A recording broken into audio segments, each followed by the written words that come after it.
dia a todos, de novo. Penso que aqueles que vêm para a segunda reunião ficaram surpreendidos também da mesma maneira que os da primeira, não é? Terão que andar às voltas para encontrar o lugar, mas pela graça do Senhor, aqueles que já estão aqui na casa do Senhor, temos o privilégio da comunhão uns com os outros, não é? E esperamos que os que chegaram vão ter também o privilégio dessa comunhão. Eu queria dizer-vos o seguinte: eu quando estava a escolher o número dos hinos para esta reunião, sabe o que me lembrou? Lembrou-me daquelas duas personagens que pensaram fazer e edificar uma casa, um na rocha e outro na areia.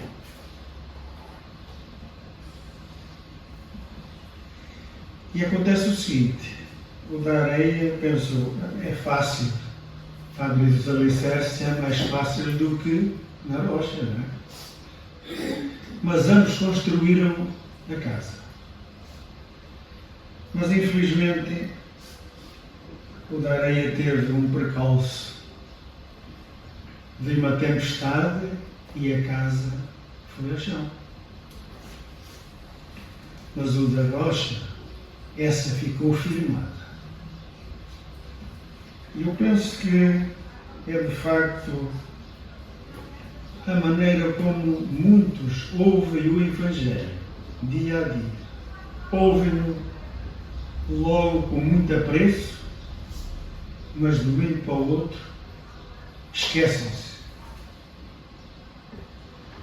Mas aqueles que ouvem a palavra de Deus e a recolhem no seu coração e ficam com ela para todo sempre, ficam firmados naquele que edificou a rocha, edificou a casa sobre a rocha.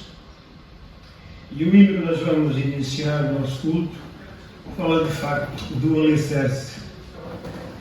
É o número 59 que nos fala que alicerce tens para construir uma casa que possa resistir essa tempestade que a superará e a mal fundada casa a bater. Lá está, aquele que fundou a casa na areia, a mal fundada.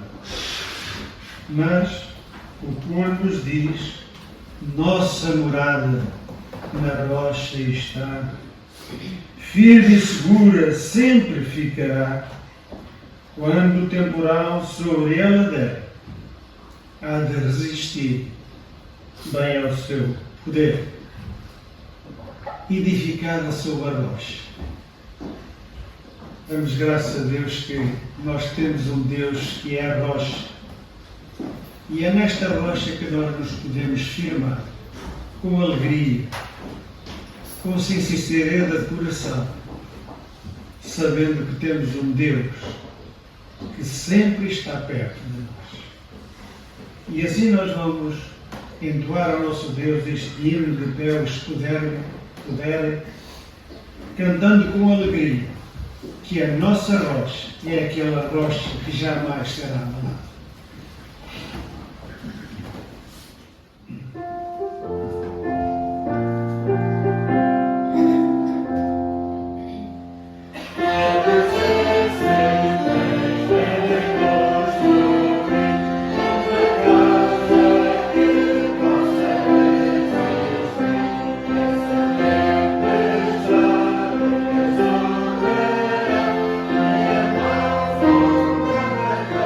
Yeah.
Sobre a rocha, nós podemos estar firmes, porque ela jamais será abalada. Aproveitando de estarmos de pé, eu pedi a vocês, Dom Pino Oliveira, para ter uma palavra de oração ao nosso Deus. Pai nosso que estás no céu, nós te louvamos e te adoramos esta manhã pela graça que nos tens concedido de estarmos neste lugar. Lugar em que sentimos, Senhor, que podemos cultuar o teu nome. Podemos relembrar aos nossos corações, às nossas almas, o teu sacrifício por nós. A obra incomparável e incompreensível que tens feito a nosso favor. Resultou na salvação das nossas almas, numa vida eterna na tua presença. Louvamos, Senhor, porque queremos continuar a prestar-te culto, queremos continuar a prestar-te adoração, queremos, Senhor, prestar-te homenagem, porque tu és digno que os nossos corações, Senhor, se manifestem, Senhor, aquela solidariedade que nós temos para contigo, que nunca poderá pagar, nem sequer se pode aproximar do que tu tiveste feito por nós.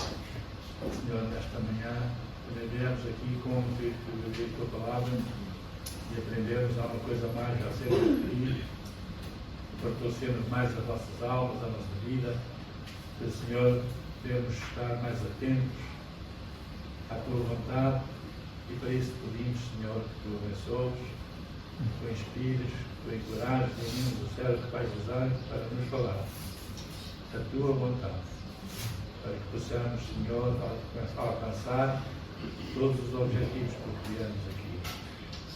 Lembramos também daqueles teus filhos e filhas que queriam estar connosco, desejariam estar aqui também e não podem estar. Dá-lhe a tua graça, por favor da tua presença, Senhor, para que também se possam sentir animados em ti, encorajados em ti, sem desfalecer. Nós pregamos no nome de Jesus. Amém. Vamos sentar, se faz favor.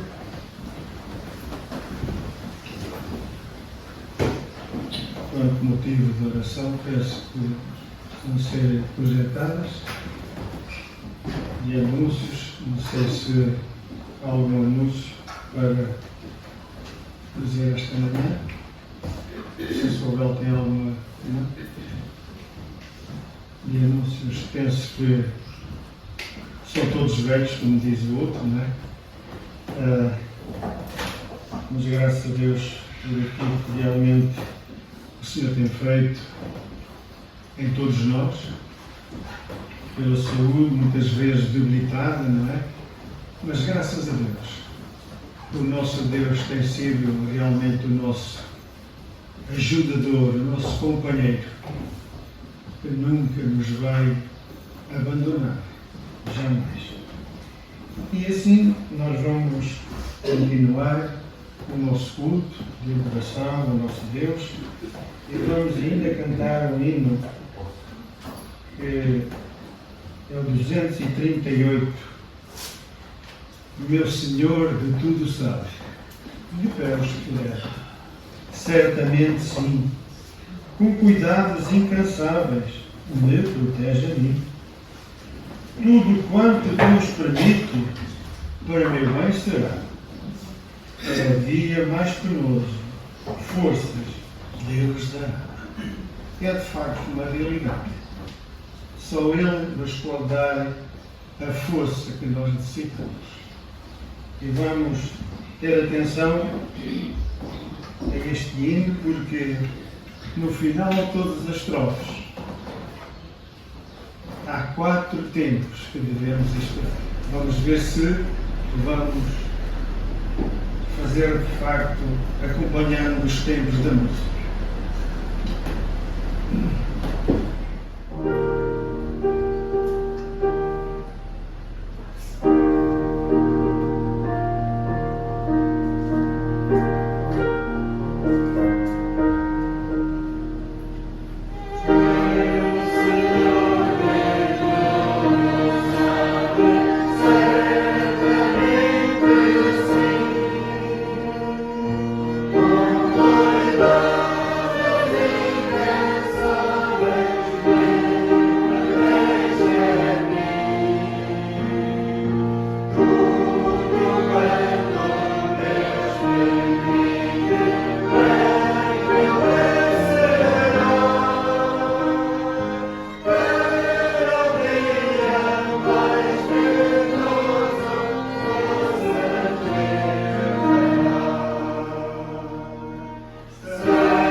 Respeitado o tempo, não é?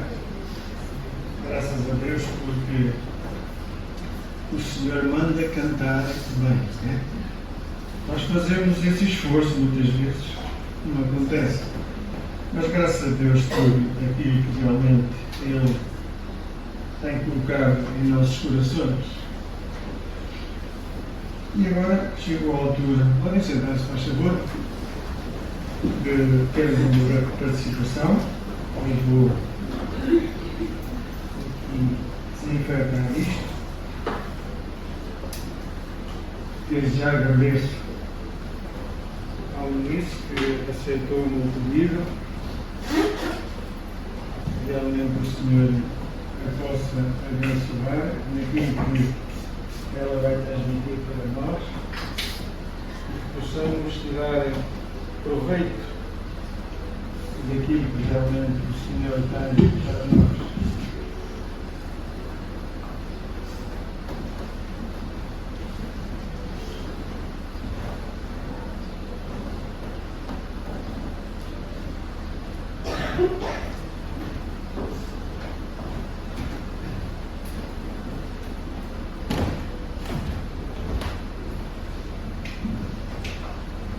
Bom dia, irmãos.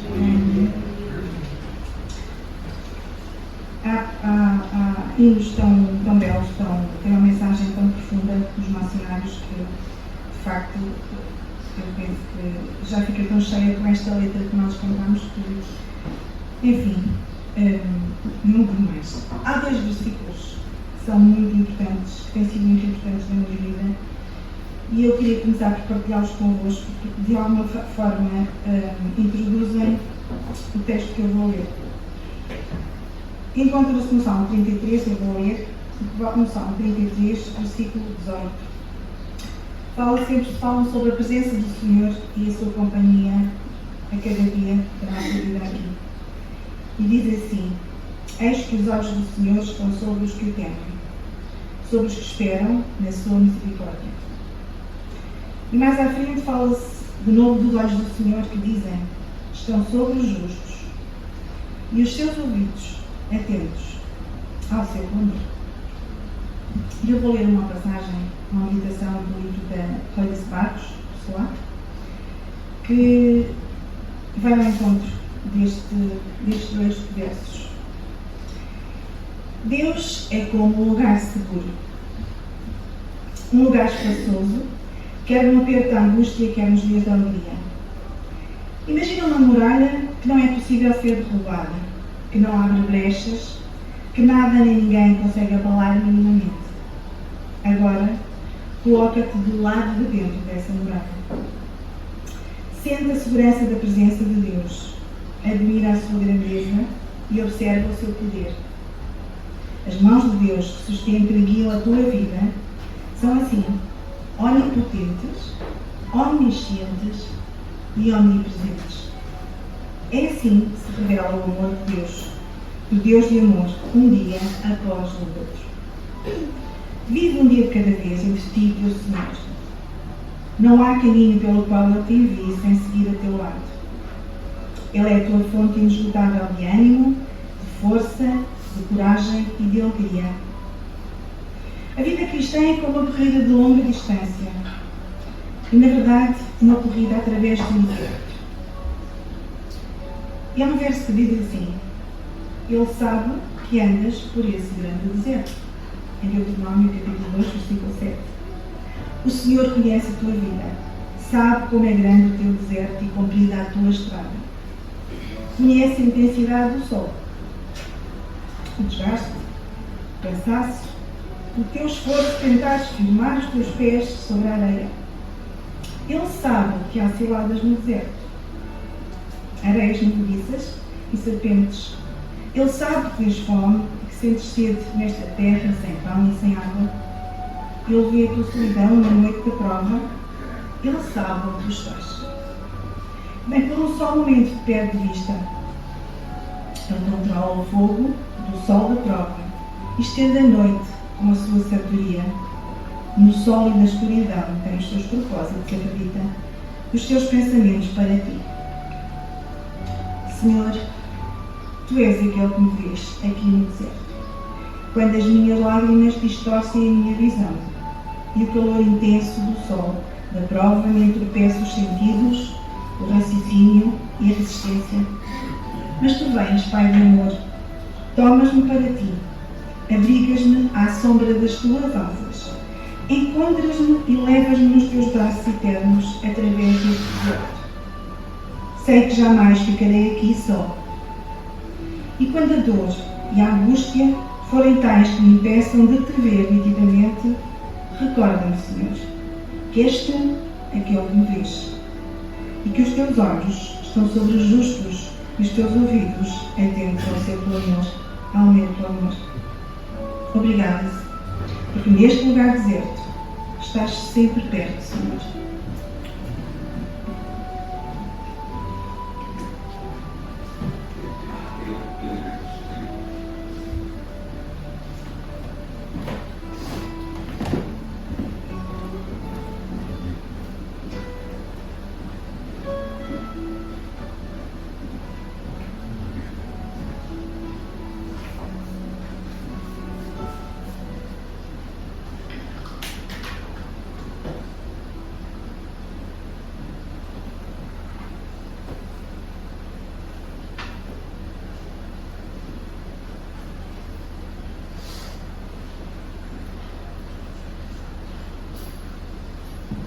nisso, aquilo que realmente transmitiste a cada um de nós é de facto uma realidade. Ele jamais nos abandona. Ele sempre tem cuidado e vai cuidar de nós. Quer em qualquer circunstância da nossa vida, Ele sempre está perto de nós. Acampa-se ao redor daqueles que o amam, daqueles que o temem.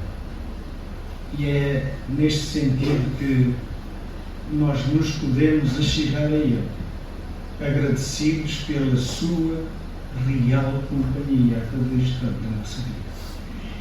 E antes de ouvirmos a palavra de Deus, nós vamos entoar para o seu louvor em o 325. E vamos aproveitar, levantar as nossas ofertas, 3, 2, 5, e de pé, se pudermos, vamos cantar este hino para o louvor do Senhor. Descanse no poder de Cristo e no seu amor, descanse. E é este realmente que nos pode dar esse descanso. Não há outro, além dele, porque Ele é realmente Senhor de todas as coisas.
Podemos descansar.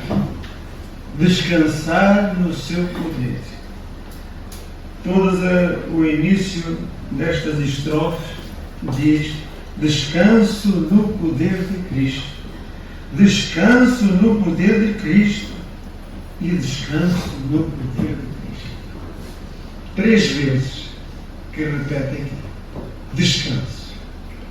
É de facto neste Deus maravilhoso que nós podemos descansar e confiar inteiramente. Porque, como já disse há pouco, Ele não muda, nem nunca mudará, porque Ele é fiel e puro. Graças a Deus por este tempo que já temos passado e agora vamos aproveitar o resto do tempo para ouvir a sua bendita palavra. É mais um privilégio que nós temos de o fazer, ouvindo a palavra de Deus, ouvindo os ensinamentos que nelas estão escritos. E assim, que o nosso Deus possa usar o seu servo e nós vamos estar atentos à sua voz.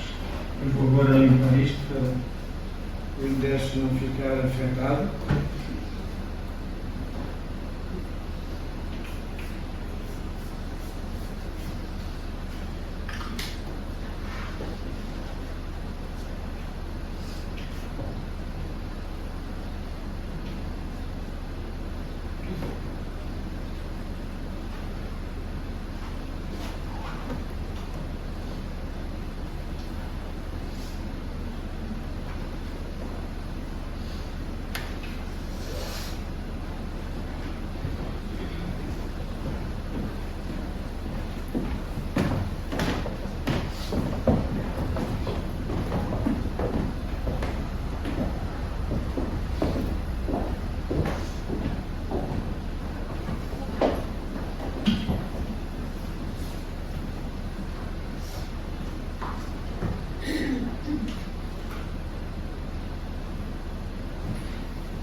Hoje foi rápido.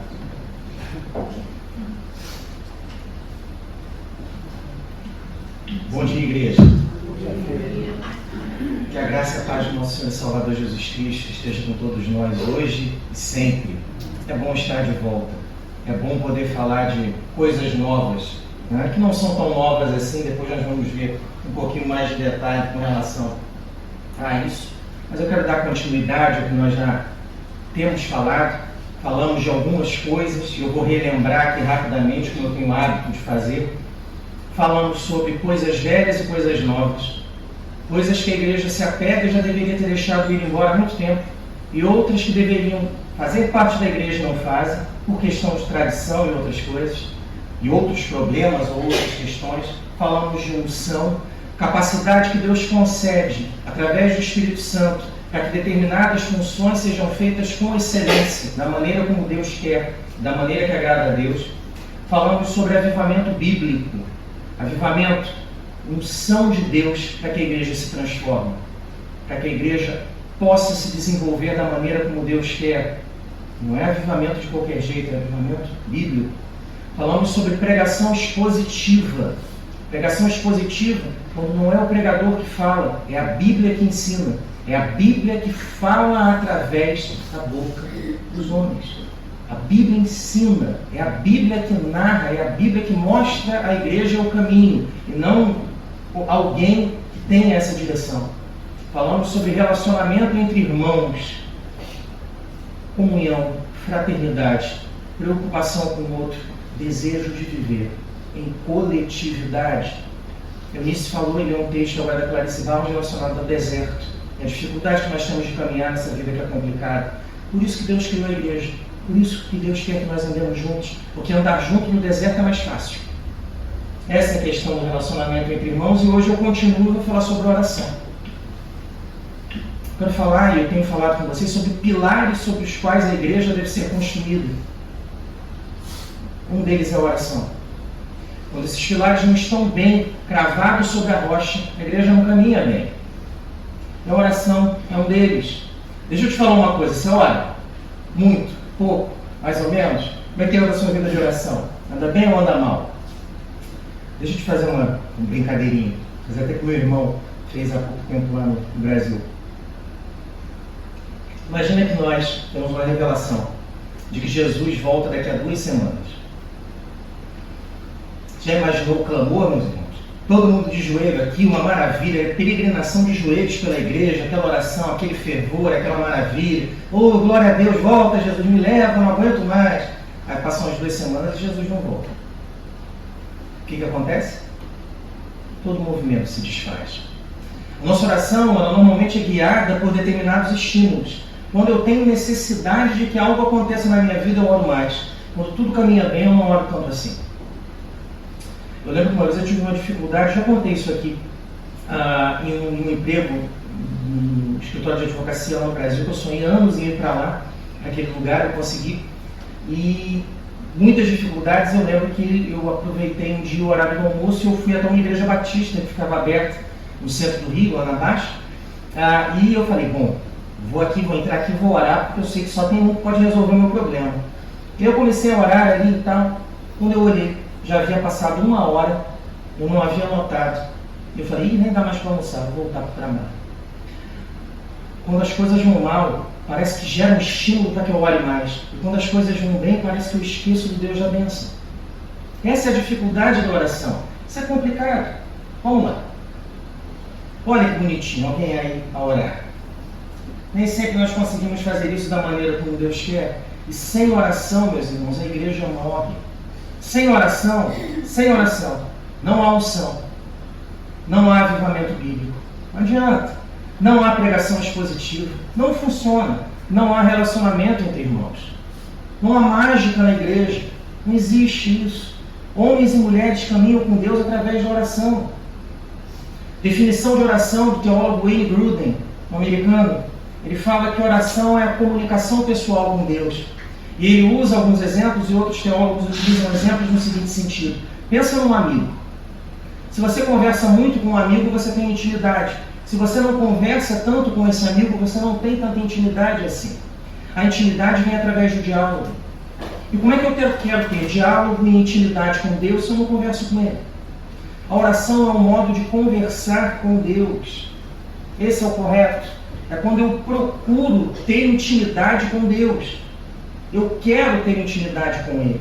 E para que eu quero ter essa intimidade? Porque Deus quer ter amizade conosco.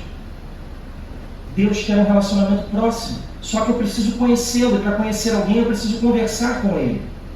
Nós reduzimos a oração a uma fórmula mágica. Pedimos assim, Senhor, fui multado hoje. Cometi uma infração de trânsito. Senhor, manda fogo no radar e consome em nome de Jesus. Isso é oração? Aí vira uma fórmula mágica, eu peço qualquer coisa, no final põe em nome de Jesus e foi a oração, é isso? Se não colocar em nome de Jesus no final, superstição, não pode? Não valeu a oração, bate no teto e volta? Coisas básicas da igreja cristã ao longo da história, que hoje nós temos dificuldade, não conseguimos fazer bem. Para que eu tenho que ter essa amizade com Deus? O que é orar, então? Quando eu oro, eu agradeço. Eu louvo, eu peço, eu choro, eu reclamo com Deus, eu expresso alegria. Lembra do Davi? Davi, ele é alguém destacado, porque ele tem uma espiritualidade acima do normal. Davi vira e fala assim, Senhor, olha só, minha vida está complicada. O senhor não está vendo, não? A coisa está feia aqui para mim. Se eu for para a sepultura, eu não vou te louvar, não. Hein? Me ajuda, Senhor. Vem e me socorre, porque eu sei que o Senhor é meu Deus. E o Senhor é capaz de mudar a história. Olha a profundidade do relacionamento, da intimidade com Davi, como ele se relaciona com Deus.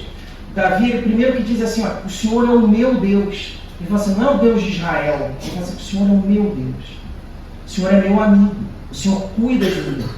E essa dificuldade nós temos. Em alguns momentos parece que a reforma não aconteceu, que existe um abismo entre Deus e os homens, e que nós precisamos pular esse abismo com a ajuda de alguém. Ora para mim aí. Ora aí, porque você é colado com o homem. Olha o que vai acontecer. Não existe oração poderosa, uma mais do que a outra. Não existe uma fórmula mágica para a oração. Oração é intimidade com Deus, e intimidade com Deus leva tempo. O tempo se ganha através de conhecimento de Deus. E conhecimento de Deus se desenvolve através de um relacionamento de amizade com Ele, de intimidade, de comunhão através da oração. Entendeu? É complicado, mas é assim. O que não é oração? Barganhar com Deus. O que é barganhar com Deus? Senhor, olha, se eu conseguir aquela promoção no meu emprego, eu vou dar uma oferta gordinha lá na igreja. Já está combinado, Olha, eu quero um aumento, eu quero a promoção, aí eu dou aquela oferta. Mas se não vier, já sabe, eu não dou esse mês, né? Você barganhar com Deus. Isso não é oração, você barganha. Segunda coisa, é determinar a Deus que algo seja feito. Eu determino em nome de Jesus que determinada coisa tem que acontecer e tal e tal. Quem somos nós para determinar algo para aquele que é eterno? Não é oração, é isso. E a terceira coisa, o que não é oração? É pedir o que é contrário aos princípios bíblicos. Senhor, eu não aguento mais o meu chefe. Leva ele, Senhor. Dá a doença nele para ele parar de me perturbar. Isso é oração? Não é, isso é contrário aos princípios bíblicos. Isso é contrário aos princípios bíblicos. Tá? Não é assim que funciona. Não é desse jeito. O que é oração, então? E também oração não é o seguinte: não é o que eu peço qualquer coisa e eu coloco em nome de Jesus ao final. Tá? Isso não é oração também. Vamos lá. Segunda coisa. É necessário orar? Tem uma posição, eu já falei sobre isso em outras oportunidades, chamada hipercalvinismo. O que é o hipercalvinismo? O hipercalvinismo é o seguinte: Deus já sabe de tudo, Deus já escreveu a história, Deus já determinou, Deus é que salva, Deus é que cura, Deus é que liberta, todos os planos de Deus já estão pré-determinados, escritos no livro da vida. Para que eu vou orar então, se Ele já sabe de tudo, se Ele já conhece tudo, se Ele sabe o que passa no meu coração? Não há necessidade. Isso é correto biblicamente? Não. O que a Bíblia diz? Primeiro, Deus é onisciente, Ele não precisa ser informado, mas Ele quer que nós falemos o que passa no nosso coração.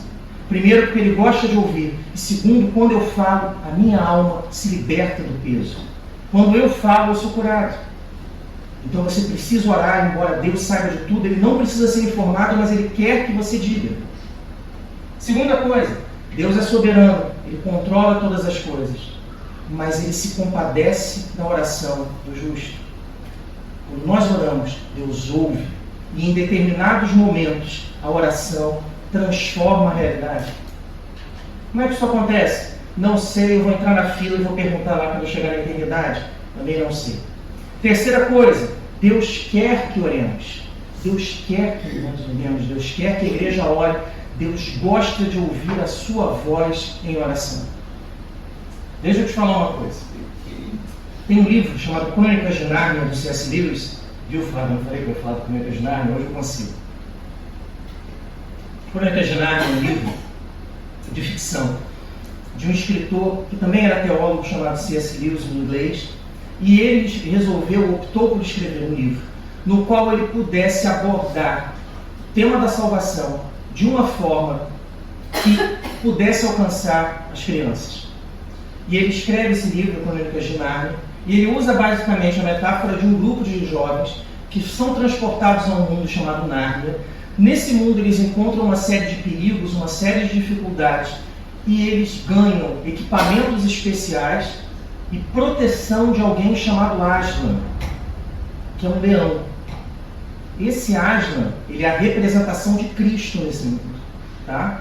E ele usa essa abordagem para tentar apresentar Cristo a quem não conhecia, a quem era jovem, para se identificar com ele. Olha a inteligência dele, impressionante, né? E, lógico, né, a capacidade que Deus concede aos homens.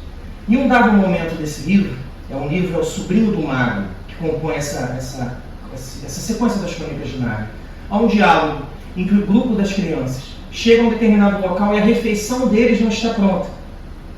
E aí eles chegam e perguntam a um personagem lá, que é um animal, um cavalo, e perguntam o seguinte: por que a nossa comida não está pronta? Poxa, se o Aslan soubesse, ele faria isso. E o Aslan sabe de tudo. Como é que ele não preparou a nossa comida? E aí eu vou ler o diálogo aqui para você. Olha, as crianças reclamam e dizem: francamente, acho que alguém devia ter providenciado a nossa comida. Estamos com fome. Tenho certeza de que Aslan teria feito isso se vocês tivessem pedido. Ele diz assim: se vocês, crianças, tivessem pedido, Aslan faria. Jesus faria. E aí a resposta é: ele não saberia sem que a gente pedisse? A resposta que as crianças dão: mas o Aslan sabe tudo, Jesus sabe tudo. Se eu não pedisse, ele sabia que eu precisaria da comida. E aí? E aí a resposta que essa personagem, esse cavalo, dá é a seguinte: claro, respondeu o cavalo, mas acho que gosta que peça. Deus gosta que você peça. E Deus sabe que quando você pede, algo de especial acontece no seu coração, você se liberta, você passa a confiar mais em Deus. A oração funciona mais para você do que para Deus, né? A oração muda o teu coração. Não é uma mudança no coração de Deus, é uma mudança na tua atitude, no teu modo de enxergar a vida. É assim que a oração funciona. Mais uma coisa, Deus, além de tudo, atende às orações. Ana era estéril, passou a ter filhos. Samuel ora incessantemente por Israel, e a realidade muda. Algumas orações são atendidas e outras não, mas Deus atende as orações. Não todas, mas Deus atende. E Ele quer que nós oremos, porque Ele é um Deus de amor e um Deus pronto a agradar os seus filhos. Outra realidade, a oração muda a realidade em que nós vivemos. A oração muda a história. A oração muda a realidade. Muda e transforma a igreja. E aconteceu assim ao longo da história.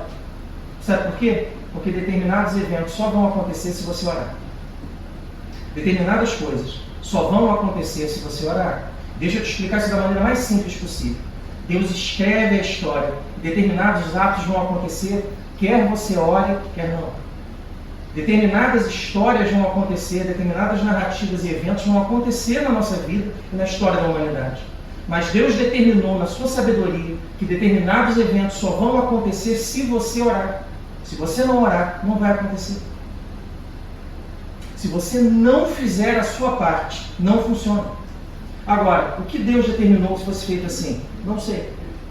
Então o que você tem que fazer? Orar. E aí funciona. O problema, meus irmãos, é que nós pensamos assim. Nós temos um problema e queremos a resposta de Deus. E a resposta de Deus, ela só vem quando o problema é levado a Deus através da oração. E nós somos fracos nisso. Quem é de igreja tradicional é fraco em oração. Quem é de igreja tradicional acha que quando eu começo a orar com mais fervor, eu estou me assanhando muito, estou indo lá mais para o lado pentecostal, não pode, eu tenho que ser racional, eu tenho que pensar a fé. Mas você tem que orar, você tem que desenvolver a intimidade com Deus, porque é assim que Ele determina. E agora nós vamos para a Bíblia. Vamos passear aqui no livro de Êxodo. Eu vou chegar até o capítulo 17 com você, que é o que me interessa um pouco mais lá. Êxodo, passeia comigo aqui na Escritura. Capítulo 1. Jacó e seus descendentes no Egito. Começa a história de Israel no Egito. Capítulo 2. A perseguição e a morte dos primogênitos que não poderiam nascer pela questão da superpopulação que havia no Egito. Capítulo 3. O nascimento e a saída de Moisés do Egito. Capítulo 4. Deus fala com Moisés na sarça ardente e ele retorna ao Egito. Depois, capítulos 5 e 6. Olha a narrativa cronológica. Moisés e Arão falam com o faraó. Não funciona. Capítulos 7 a 11. As 9 pragas, né? Que já falta uma, falta a 10ª. Capítulo 12. A Páscoa e a morte dos primogênitos. Capítulo 13. Depois da 10ª praga, a saída do Egito. Capítulo 14. Israel é perseguido pelos exércitos do faraó e Piaiote. Chegam até o local específico ali onde o Mar Vermelho é aberto. Os exércitos dos egípcios, o exército egípcio é destruído. Capítulo 15. Os hebreus terminam aquele momento e entram no deserto do sul, entram na Península Arábica, entram na parte do deserto do Sinai. Capítulo 16. Deus envia o maná e as codornizes diante da reclamação do povo, de fome e de sede. E aí nós vamos chegar no capítulo 17, falar um pouquinho mais sobre oração, que é quando os hebreus são atacados pelos amalequitas. O que acontece nesse evento aqui? Agora eu vou até descer e vou pegar o microfone. Agora vai ficar bom. Olha só. Gente, quando você vê, é outra história. Os hebreus ficavam provavelmente aqui, ó, nesse lugar. Tá? Eles são libertados, vêm, aqui é o local da travessia do Mar Vermelho, ó. Provavelmente em Piaiote. Tá? Eles atravessam, aí eles entram na Península Arábica, na Península do Sinai, e vão começar a descer. Ó. O caminho era para lá, ó. Só que eles vão começar a descer por quê? Porque o Monte Sinai é aqui é onde os mandamentos vão ser entregues ao povo. Problema de Mara, incidente das águas, Elim. Aqui é o evento que nós vamos falar. Eles vêm até aqui. Quando eles chegam aqui, eles são atacados. Eles são atacados pelos amalequitas. Por que Deus determina que eles façam essa travessia? Porque aqui é um local que eles sofreriam menos conflitos. Povos menos armados estariam aqui nesse local. e aqui eles receberiam a lei e poderiam ir até o destino. Aqui é que o problema acontece, provavelmente em Refidim, tá? Nessa região que está apontada ali. Bom, já sabe onde está? Agora vamos entender. Amalequitas são um grupo nômade da Península Arábica e da Palestina. Eles são descendentes de Esaú, como está no versículo 36, Gênesis 36. O povo está andando no deserto, em fila. Os amalequitas vêm e começam a atacar a parte de trás do grupo que ia indo em direção à Terra Prometida. Quando isso acontece, Moisés toma a seguinte atitude: eles declararam guerra contra nós, nós declararemos guerra contra eles. Por que eles foram atacados? Porque eles tinham muito medo. Medo de que um povo que já tinha obtido tantas vitórias, era um povo favorecido por Deus e muito numeroso, viesse a tomar o reino deles também. E eles vão fazer esses ataques. Tá? Moisés declara guerra contra eles, nomeia Josué como general do exército hebreu, e ele diz o seguinte: enquanto vocês batalham fisicamente, eu vou batalhar espiritualmente pelo povo. E aí o que acontece e o que Moisés faz? Ele vai até um alto de um monteiro, junto com o Ur e com o Arão, com o cajado de Deus em mão. O que ele fala? Enquanto vocês batalham fisicamente, eu vou batalhar espiritualmente por vocês, com o símbolo da libertação do povo, que é o cajado, que Deus me entregou. E aí se desenrola a batalha. A batalha acontece lá em Êxodo 17. E basicamente o que o texto diz é: quando Moisés clamava e as mãos dele estavam para o alto, Israel prevalecia. Quando Moisés cansava e as mãos dele pesadas caíam, os amalequitas prevaleciam. E ele está ali com o Arão, e eles têm uma ideia. Olha, vamos fazer o seguinte: senta Moisés aí em uma pedra, e nós dois vamos segurar as mãos dele, um de um lado, outro do outro, e aí não abaixa mais as mãos e nós ganhamos a batalha. E eles fazem isso.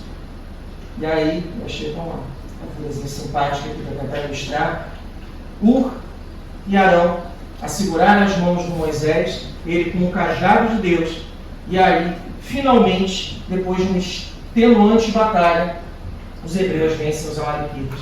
Mas eles não vencem pela força do braço nem da espada, até porque eles não eram um exército que tivesse capacidade e nem treinamento para isso. Eles vencem pelo poder da oração, pela misericórdia de Deus que faz o milagre. Tem minha oração. É sobre isso que eu quero falar. Lições sobre oração, utilizando o texto do capítulo 17 de Êxodo, versículos 8 a 13, bem curtinho. Moisés intercede pelo povo. E isso faz com que a batalha seja ganha. É sobre isso que eu quero falar. Quero tratar sobre 5 lições importantes que esse texto traz para nós. Sobre a importância da oração, de permanecer em oração, de manter-se em contato com Deus, para que Deus possa nos abençoar. E é isso que eu vou falar, porque eu vou ler na Almeida Revista Atualizada, Êxodo 17, capítulo 17, versículos 8 a 13. Mas antes de ler, vamos orar. Senhor, é difícil orar quando não tem a oração. Mas o que o Senhor diz é que nós devemos ter intimidade contigo. Que o Senhor é o Deus de perto e não de longe. Que o Senhor quer nos conhecer melhor.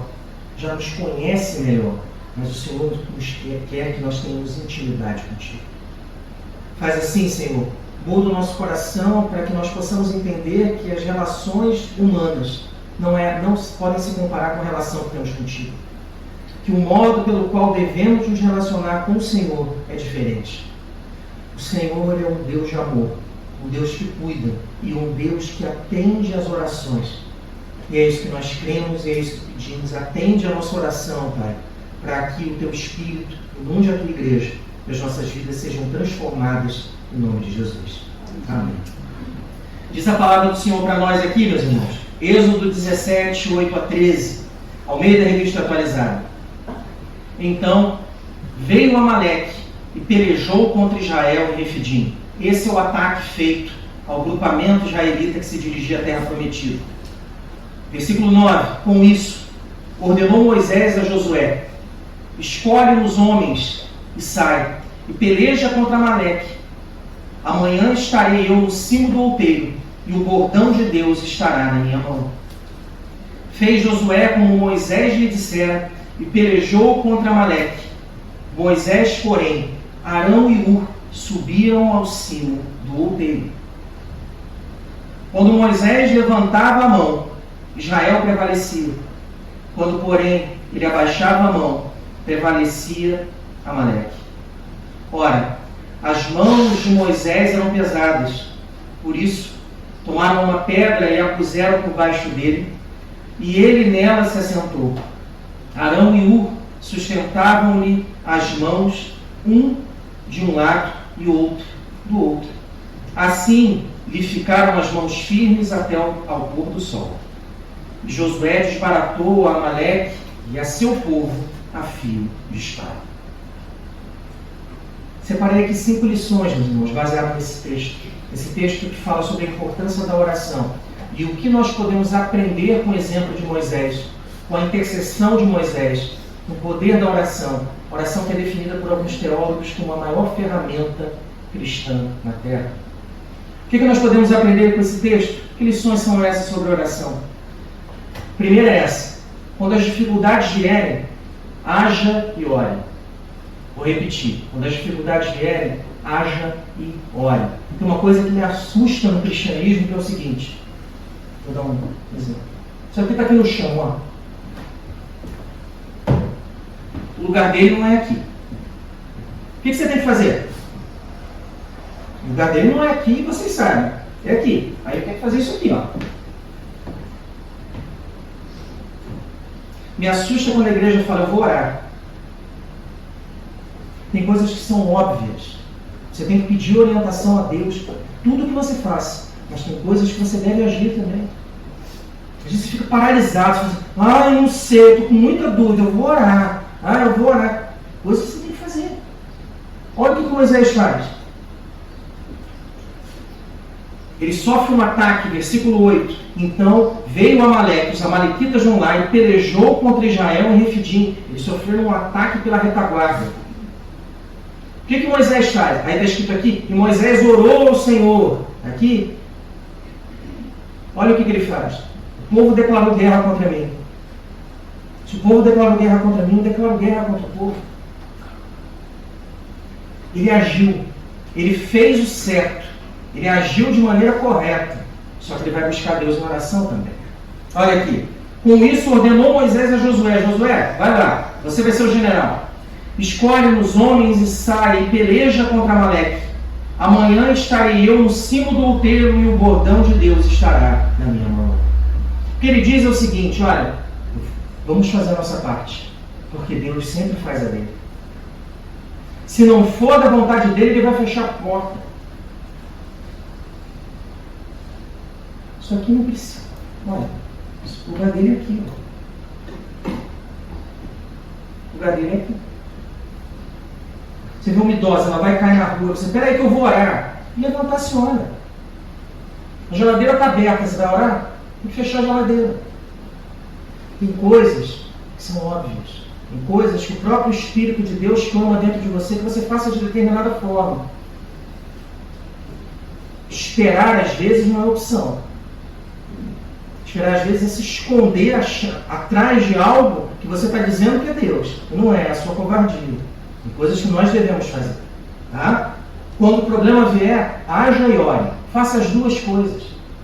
Peça orientação a Deus se você não souber o que fazer. Se você já sabe o que deve ser feito. Vê um exame na semana que vem. Assim, eu vou orar, Senhor. Senhor, eu vou orar por esse exame, Senhor. Manda a questão fácil. Você deve estudar. Você tem que estudar. Não é para orar, não. Claro que é para orar. Você tem que estudar. Senhor, não estou vendo bem aqui, Senhor. Não estou me sentindo muito bem. Eu vou orar. Você tem que orar. Você tem que ir no médico também, tá? Entendeu? Quando o problema vier, haja. Faça as duas coisas. Faça as duas coisas. Porque se você fizer a sua parte, Deus sempre vai fazer a dele. Segunda coisa. Alguns obstáculos eles só podem ser vencidos através da oração. Alguns obstáculos só podem ser vencidos através da oração. A força do teu braço não dá jeito não, né? Olha aqui. Por que Moisés toma essa atitude? Fez Josué como Moisés lhe dissera e pelejou contra Amaleque. Israel faz a parte dela. Moisés fala assim, e o Senhor vai fazer a parte dele. Continuação do versículo 10. Moisés, porém, Arão e Ur subiram ao cimo do outeiro. Ele fala assim, eu sei que essa batalha não pode ser ganha com a força do braço de Israel. Israel não tem armas, provavelmente se tiver, só tem o que trouxeram do Egito. São um povo escravo, não tem treinamento militar, não tem vivência no deserto, não tem suprimentos para sustentar uma guerra, não tem armaduras. Como é que eles vão vencer uma batalha contra um povo nômade no deserto? Não dá. Mas Deus providenciou a vitória. Ele falou, eu sei que não dá, e eu vou orar, mas eu não vou sozinho não, eu vou acompanhado. O Arão e o Ur vão comigo. Eu não vou orar sozinho, eu quero ajuda, eu preciso de ajuda. E ele vai. Moisés, o amigo de Deus, pediu ajuda. Vou repetir, Moisés, o amigo de Deus, pediu ajuda. Tá? O homem que a nuvem descia e Deus se manifestava a ele no tabernáculo, na tenda em que ele vivia. E o homem de Deus pediu ajuda. E você que é bonzão não pede. Peça ajuda se você precisar. Não é feio pedir ajuda não. Tá? Eu estou falando isso aqui, é complicado porque eu sou homem, eu sou horrível para pedir ajuda e pedir informação. Minha mulher sabe. Terceira coisa. Deus transforma a realidade através da oração. A oração muda a história. Deus transforma a realidade através da oração. Vou repetir a terceira vez, que é o terceiro ponto. Deus transforma a realidade através da oração. Deus ouve, Deus atende a oração, e a oração muda a história da tua vida, da tua família e da igreja. Muda a história do mundo. Tá? Versículo 11. Quando Moisés levantava a mão, Israel prevalecia. Quando, porém, ele abaixava a mão, prevalecia Amaleque. Mas por que isso? A mão do Moisés eram mãos mágicas? O cajado tinha um poder diferenciado? Ele, por ser muito amigo de Deus, quando ele levantava uma das mãos, um milagre acontecia? Israel não tinha legislação, nada disso. O que Deus quis mostrar aqui é o seguinte: antes da lei vem a oração. A intimidade que Moisés tinha com Deus era um símbolo para o povo de quem se aproxima de Deus consegue a vitória. Esse era o objetivo. E por isso dizia, olha, quando há intercessão, o inimigo é derrotado. Quando não há intercessão, o inimigo prevalece. Essa é a ideia que quer ser passada aqui no texto. Quando eu oro, a realidade se transforma. Quando eu não oro, não há poder de Deus para que a realidade mude. E por que eu não oro? Eu não oro porque eu fico assim, ele não vai ouvir, não dá tempo. Então eu faço aquela famosa oração da madrugada. Você conhece aquela oração da madrugada? Aquela oração quando você vai dormir, você fala assim, eu já fiz isso aqui, vou fazer de novo. Senhor, Senhor, muito obrigado pelo dia. Eu estou meio cansado, eu já nem terminou. Saiu nem um amém. Você já foi, não. Aí você fala assim, vou orar, Senhor, vou orar aqui. Aí já está na caminha, agora eu vou orar. Senhor, obrigado. Você fica assim, amanhã eu vou trabalhar. Senhor, tem um programa, um filme bom esse que eu vi agora, essa série, né? Que beleza. Aí você não está lá, aí no final você vai dizer, rapaz, eu estava orando. Aí você fala assim, agora já era para muito sono, amém, vai dormir. Todo mundo faz isso, gente. Nós somos assim. A nossa mente nos distrai. O mundo e a forma como as informações são passadas para nós nos distraem. Seu telemóvel fala toda hora, pim, pim, pim. É para te distrair.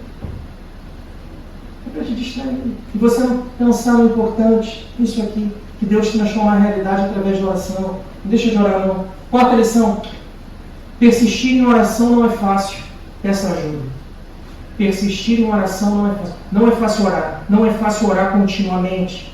Não é fácil. Peça ajuda. Olha aqui, ó. Tem duas coisas que eu detesto no cristianismo evangélico. É o super espiritual e o super crente. Conhece? O super espiritual e o super crente? Ô, meu irmão, tudo benção, glória a Deus, não tem problema nenhum, tá uma maravilha e tal. Aí chega em casa, se tranca no quarto e chora. Só que do lado de fora ele finge que ele é super crente. Todo mundo igual, gente. Todo mundo igual.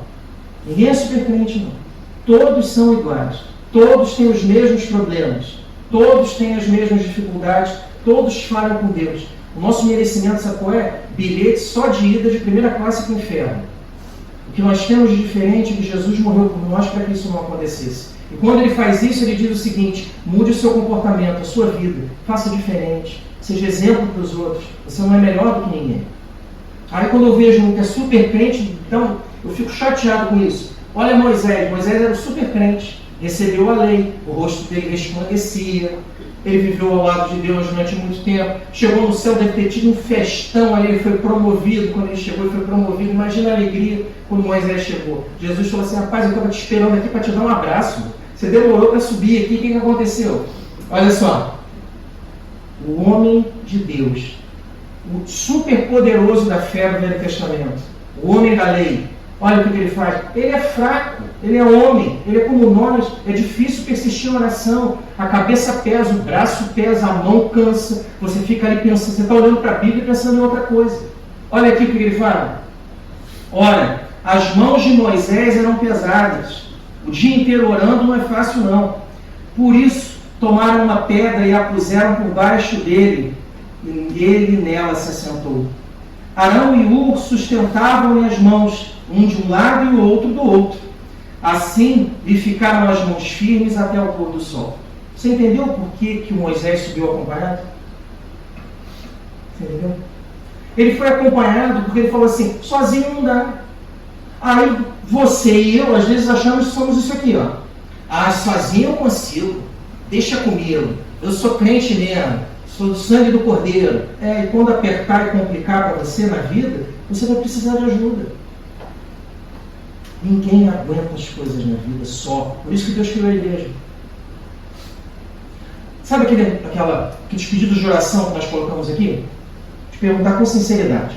Façam aqueles pedidos de oração. Você lembra e ora em casa? Não mente não que Deus está vendo. Passa lá, pedidos de oração. Irmão tal, irmão tal, irmão tal. Você chega em casa e você ora?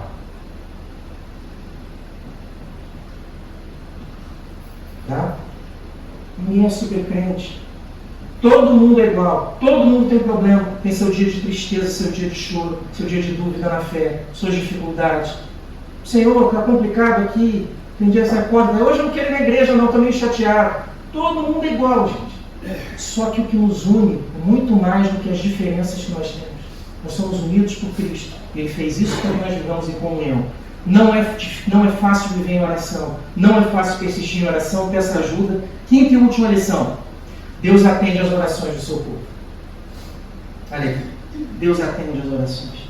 E Josué desbaratou a Amaleque e a seu povo a fio de espada. Um povo sem treinamento nenhum militar vence um povo nômade que atacava emboscada pelo poder da oração. Porque 3 homens se dispuseram a orar. 3 homens fizeram a diferença. 3 homens mudaram o destino de uma guerra, mas 3 homens comprometidos com Deus. Se 3 homens influenciaram o destino de mais de 1 milhão de homens, vocês já imaginaram o que 3 homens de oração podem fazer numa igreja que tem 50, 60 pessoas? É esse o convite de Deus, para que você ore. Deixa de orar não. Não deixa de orar. Usa a oração como compromisso. Compromisso. Assim, eu vou tirar um tempinho para orar. Tem uma coisa que eu fico mal da minha cabeça, é o seguinte: às vezes eu faço uma mensagem e eu lembro de orar quando já está no meio. Eu tenho que orar antes de começar. Se, Senhor, é isso que a tua igreja precisa? É isso que o povo precisa ouvir. Não faça as coisas sem a orientação de Deus. Busque a orientação dele, porque ele atende às nossas orações. Conclusão, então, meus irmãos. Primeiro, quando as dificuldades vierem, haja e ore. Faça a sua parte também. Segunda coisa, alguns obstáculos eles só podem ser vencidos através da oração. Para algumas realidades espirituais, a força do teu braço não serve de nada. Não adianta. Você precisa de Deus. Você precisa da ajuda dele. Terceira, Deus transforma a realidade através da oração. Está difícil? Está complicado? Ora. Vou te dar um exemplo clássico e enigmático. Jesus sabia que ele seria crucificado e ele ora 3 vezes ao Pai pedindo que aquele cálice fosse passado dele. Mas se fosse possível que Deus cumprisse a vontade. Sabe por que Jesus pede 3 vezes o que não podia ser atendido? Porque ele sabe que a oração move a vontade e o desejo de Deus para que haja mudança na vida. O Filho de Deus sabe como Deus age, porque Ele é Deus também. A oração muda a história, muda a vida. Quarta lição, penúltima.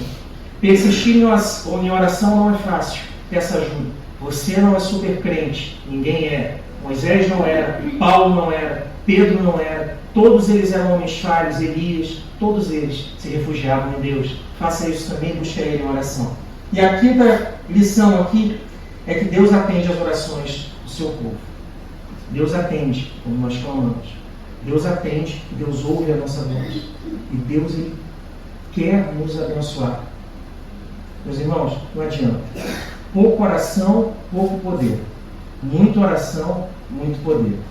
Esse é o lema da igreja desde o princípio. Sempre que a igreja começa a entrar em um vale, em um momento de dificuldade, você pode olhar com dificuldade ali na oração. Que Deus nos abençoe, meus irmãos, para que nós saibamos orar. Porque isso é o que Deus quer para que nós nos relacionemos com Ele. Em nome de Jesus. Amém.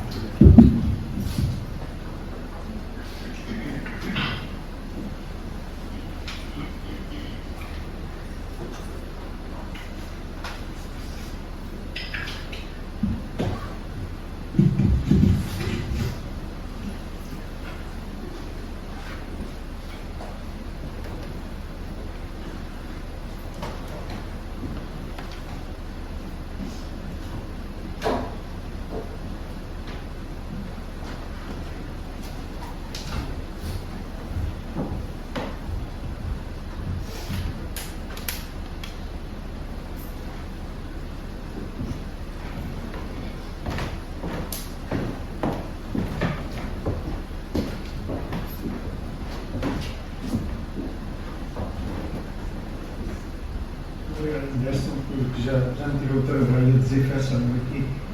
Obrigado. Comentários nenhuns para aquilo que nós acabamos de ouvir. Estamos bem esclarecidos, porque realmente o poder da oração pode muito em serem feitos, não é?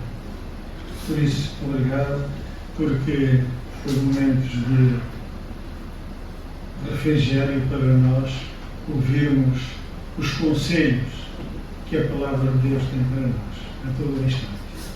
Obrigado, irmã Anderson, porque o Senhor o usou nas suas mãos para transmitir a palavra de Deus. E chegamos ao final da nossa reunião. Eu pedia que ficássemos de pé, os que puderem. Eu pedia a João Paulo para ter uma palavra de oração para nos despedirmos das nossas casas.